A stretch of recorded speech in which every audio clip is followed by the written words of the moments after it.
कुमार से कुम्भे गड़ी गड़ी खा रहे खोट, अब अंतर हाथ सहार दे बाहर मारे चोट। इसका हिंदी हुआ, हिंदी में है जिसे गुरु की तुलना कुम्हार से किया गया है और शिष्य की तुलना उसकी घड़ा से किया गया है।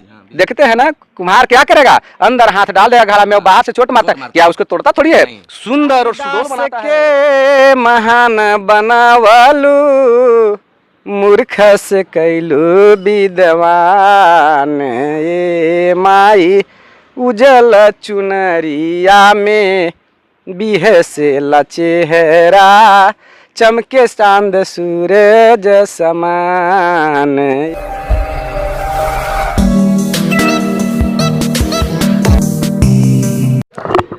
जय हिंद। नव वर्ष आप तमाम व्यूअर्स के लिए हार्दिक शुभकामनाएं और बधाई। मैं हूं सुनील बॉबी और आप इस समय देख रहे हैं मगध संवाद। नए साल में परीक्षाओं का दौर शुरू हो जाएगा। परीक्षाओं में खासकर बिहार बोर्ड के विद्यार्थी कैसे तैयारी करेंगे, वो हर विषय को कैसे देखेंगे, क्योंकि कोरोना काल में विद्यार्थियों के लिए यह समय शिक्षा के क्षेत्र में काफ़ी महत्वपूर्ण है कि वो कैसे तैयारी कर पाए हैं और कैसे अभी करेंगे। अभी फ़िलहाल बिहार बोर्ड के द्वारा जो तिथि का घोषणा किया गया है, संभवतः उसमें बदलाव होने की संभावना दिखने लगी है। हमारे साथ इस समय बिहार बोर्ड के बच्चों को संस्कृत शिक्षा प्रदान करने वाले शिक्षक हैं, जो एक सरकारी विद्यालय में पदस्थापित हैं और अपने संस्कृत के ज्ञान को जहां सरकारी विद्यालय में बांटने का काम किया करते हैं, उस ज्ञान को अन्य बच्चों में भी देने का काम करते हैं। मैट्रिक बोर्ड के बच्चों को भी संस्कृत के रूप में तैयारी करवाते हैं। सर, आपका शुभ नाम क्या हुआ? शुभ नाम श्रीकांत प्रजापति। किस विद्यालय में है सर?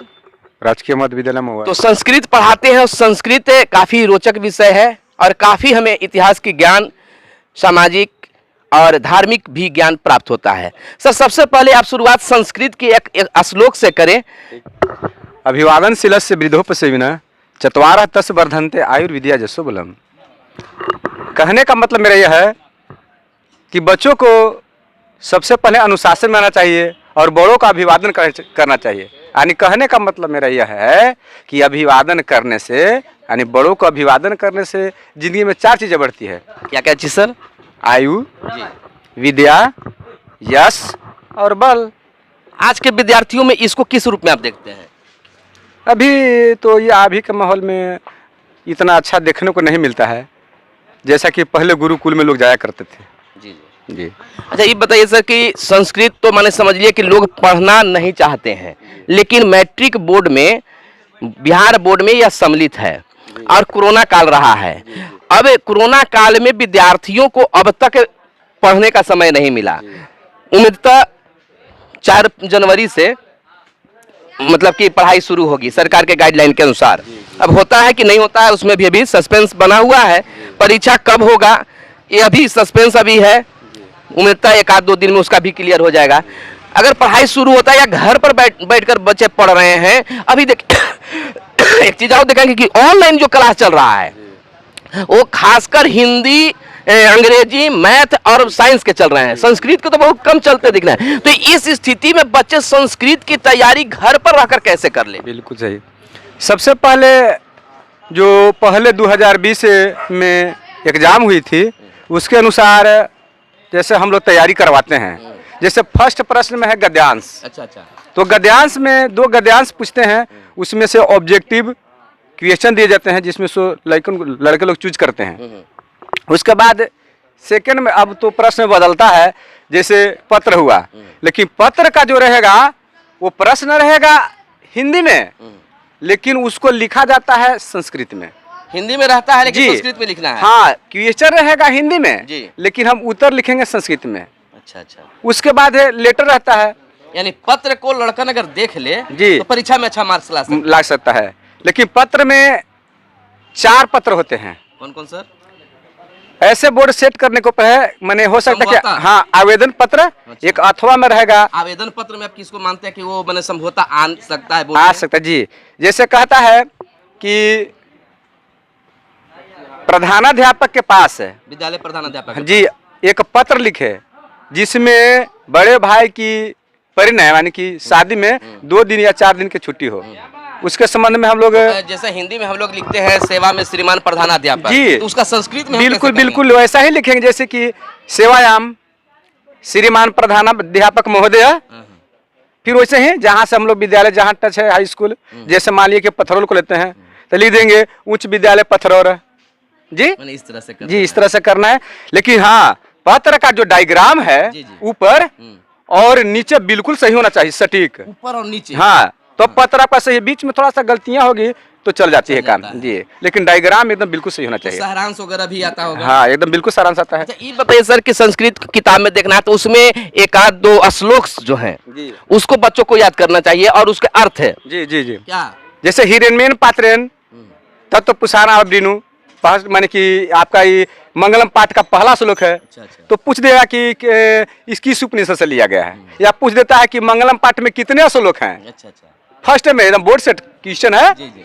आप ऑप्शन दे देगा 4 3 5 इस तरह से। अच्छा ज्यादा श्लोक के ज्यादा बोर्ड में कौन सा आ पाता है? देखिए एक मंगलम पाठ है, ऐसे तो अभी लॉकडाउन के चलते जी जी बच्चों को मैंने पूर्ण रूप से पढ़ाई बाधित हुई है, बाधित हुआ है। लेकिन ऐसे फर्स्ट लेसन से ज़्यादा पूछेगा, इसलिए कि वो इतने ज़्यादा पूछता है बराबर ना, व्याख्या पूछता है, श्लोक दे देगा आधा, उसमें से पूछेगा कि किस उपनिषद से लिया गया है।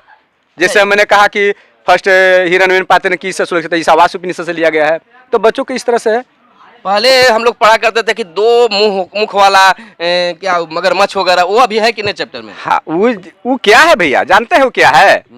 वो जैसे है कि एक कथा दे दिया और कथा में नीचे संस्कृत में कथा रहेगा, जी, जी। उसका आप हिंदी समझ लीजिए और उसके बाद नीचे रहता है उसका प्रश्न रहता है। 1 नंबर 2 नंबर का रहता है, इस तरह से रहता है, उसमें से चूज करके लिखना रहता है। अच्छा तो इसमें ऐसा भी होता है कि अगर श्लोक लिख दिए उसका हिंदी कीजिए और कुछ हिंदी लिखा रहेगा उसको संस्कृत बनाइए। रबे करता है ना हिंदी करने के लिए। अच्छा ये तो मैंने की कोर्स का हो गया, जी। प्रश्न आते हैं इतना नंबर के आता होगा। हाँ। और व्याकरण व्याकरण तो कहना है भैया, व्याकरण में व्याकरण तो बहुत ज्यादा, लेना चाहिए। व्याकरण में इतना ज्यादा पूछता है सवाल ना, मैं क्या कहूँ। जिसे प्रत्यय हो गया, अच्छा तब प्रत्यय में जन्मे करते हुआ शब्दांश जिसके पीछे लगकर अर्थ को बदलता है, लेकिन हिंदी के तौर पर ये नहीं चलता है, ये दूसरा रकम चलेगा प्रत्यय। जैसे मान लीजिए कि कह दिया कि पठन, तो हिंदी में लोग कहता है कि अन प्रत्यय है, लेकिन ये ऐसा नहीं कहेगा, संस्कृत में अन ही पकड़ा जाता है। इसको बड़ा थोड़ा सा संस्कृत तो थोड़ा टेढ़ा है। ये सब आता है कि ना कि बालक बालक बालक हाँ, जैसे बालक का ये रूप है, अच्छा। जैसे बालक के रूप में पूछ देगा कि बालक आकारांत है, पुल्लिंग शब्द है, तो कहा कि बालक आकारांत पुल्लिंग शब्द सप्तमी के बहुवचन में क्या होगा, तो उसको याद करने का बालका बालको बालका भी याद करना है, बालकम बालको बालकान बालकेन बालकाभ्याम बालकई, है ना, बालकाय बालकाभ्याम बालकेभ्य है, बालकात बालकाभ्याम बालकेभ्य, बालकस्य बालकयो बालका नाम, है ना, बालके बालकयो बालकेशु, हे बालक हे बालकयो हे बालका, ये इस तरह से 8 में चलता है।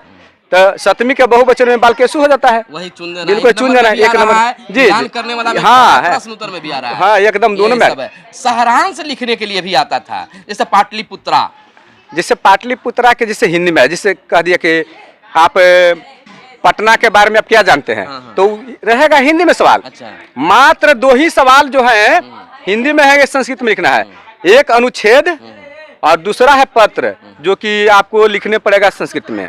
अनुच्छेद तो जानिए रहे, लेख फर्म बताइए सर कि ये बिल्कुल घुमा फिरा के आता ही है एकदम, जैसे अस्माकम विद्यालय या उसको दूसरे भाषा में मम विद्यालय भी कहते हैं, ऑब्लिक में रहेगा, एकदम बिल्कुल 100% है। हाँ बराबर पूछता है, सेट भी करते हैं। संक्षेपण भी क्या आता है इसमें? संक्षेपण तो अभी नहीं आता है, लेकिन अब उसका अब नया व्याकरण में क्या क्या चीज देख लेना चाहिए, एक लाइन में दम आप बता दीजिए।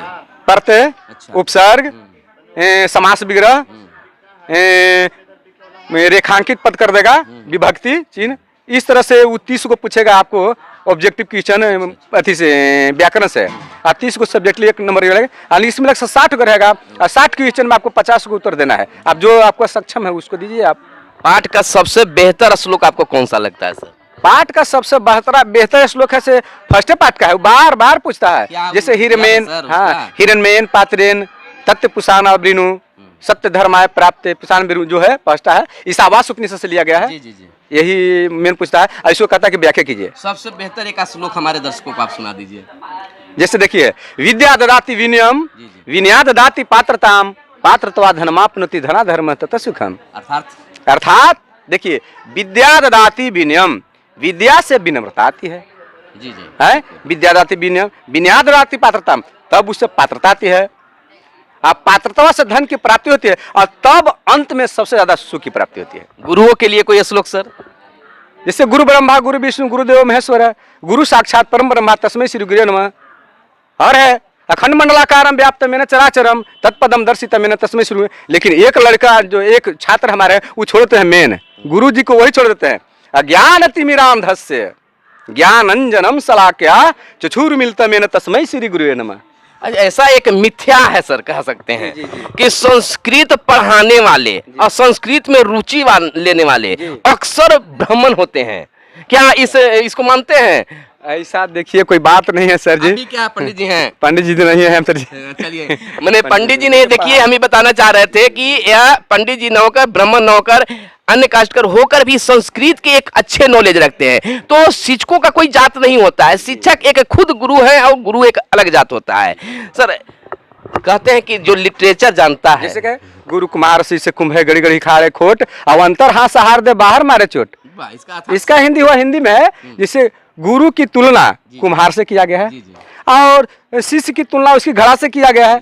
देखते हैं ना कुम्हार क्या करेगा, अंदर हाथ डाल देगा घड़ा में और बाहर से चोट मारता है, क्या उसको तोड़ता थोड़ी है, सुंदर और सुडोल बनाता है। उसी तरह से बच्चों के यस उसे बच्चों को अगर डर भय दिखाता है तो उसको बनाने के लिए दिखाता है और कुछ बच्चे उसको अन्यथा के रूप में ले लेते हैं। जैसे साहित्य, संस्कृत भी साहित्य है, संस्कृति से जुड़ा हुआ है, सभ्यता संस्कृति से जुड़ा हुआ है। और कहा गया है कि जिनके पास साहित्य का ज्ञान हो वह एक सभ्य और योग्य पुरुष है। उनके पास कहा गया कि साहित्य में ही संगीत है।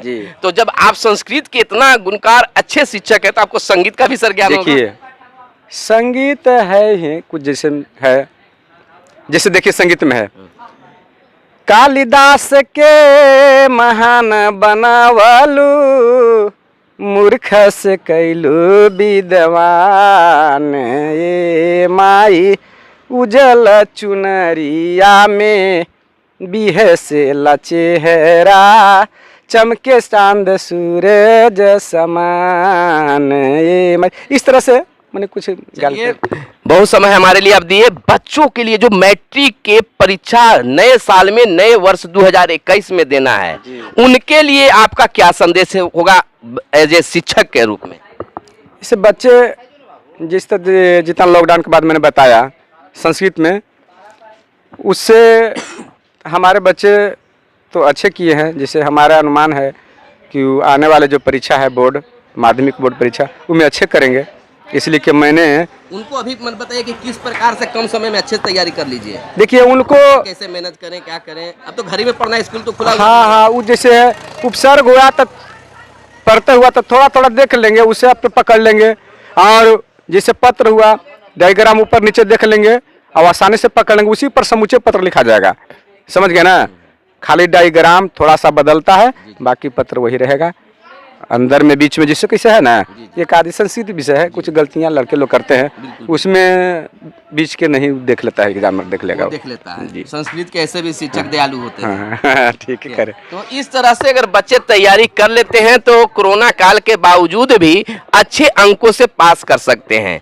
आप अगर विद्यार्थी हैं, हमारे इस वीडियो को देख रहे हैं, तो आपके मन में अगर कोई प्रश्न संस्कृत को लेकर उठ रहा है तो कमेंट बॉक्स में अपने प्रश्न को डालें और पुनः मैं इनको अगले वीडियो में लेकर आपके बीच आऊंगा और आपके प्रश्नों का जवाब सीधे तौर पर दिलवाऊंगा। कोई क्वेश्चन में अगर दिक्कत हो रहा है तो क्वेश्चन को हमारे कमेंट बॉक्स में लिखें और निश्चित तौर पर इनसे हम जवाब दिलाने का कोशिश करेंगे। तो हमारे साथ आप वीडियो में बने रहें। अगर इस वीडियो को हमारे फेसबुक पेज पर देख रहे हैं तो फेसबुक पेज को लाइक कर दें। अगर यूट्यूब चैनल पर देख रहे हैं तो यूट्यूब चैनल को सब्सक्राइब कर दें। वीडियो पसंद है तो लाइक करें और अपने मित्रों के पास में शेयर करना तो भूलें ही नहीं। धन्यवाद। जय हिंद, जय भारत, वंदे मातरम।